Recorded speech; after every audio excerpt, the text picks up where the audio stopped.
Yeah, I believe it's interesting that we have the 13, it's not in the emotional center, it is from the G center. So it's knowing who you are. And I see that JLo is commenting also in the chat, it's knowing who you are and what's yours.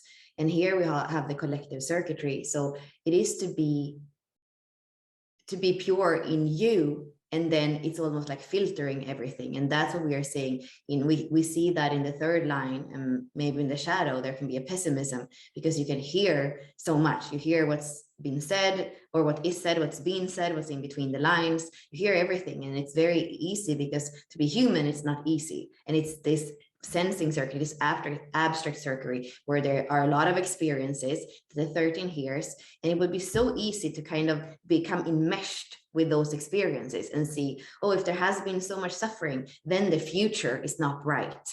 But the beautiful thing here is the 13, what I feel is that it knows, I know what's me, I know what my identity is, and I know that by being this kind of collection of memories, I can see beyond, and I can see the wisdom in everything that happened, and I can look with optimism, which is the high frequency of this gate, towards the future. And that is really how the 13 and the 7, which is the programming partner, the polarity point, how they work together. The 13 has all the wisdom, all the memories of what happened. And then the alpha, the 7, is bringing us forward. But it is thanks to the 13 that the 13 kind of remains intact and not completely pulled down into pessimism, that just because there has been suffering in the human memory, that's the only thing that we are creating. So something important about what you're saying, how this can really bring us into a future that is more constructive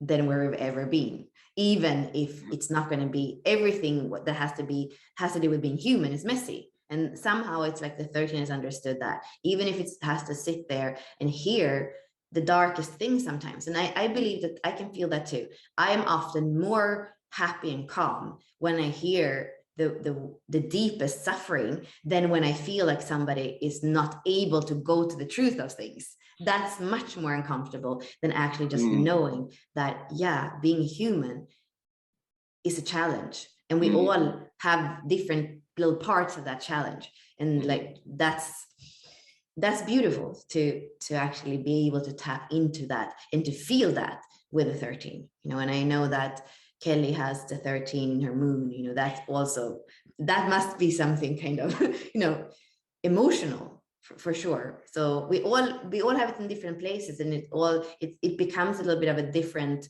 quality depending on where it is, what line it is, how it expresses itself. So to say that, 50% of humanity is empath and we're taking in everybody else and we're suffering so much just because of that. No, it's different for all of us.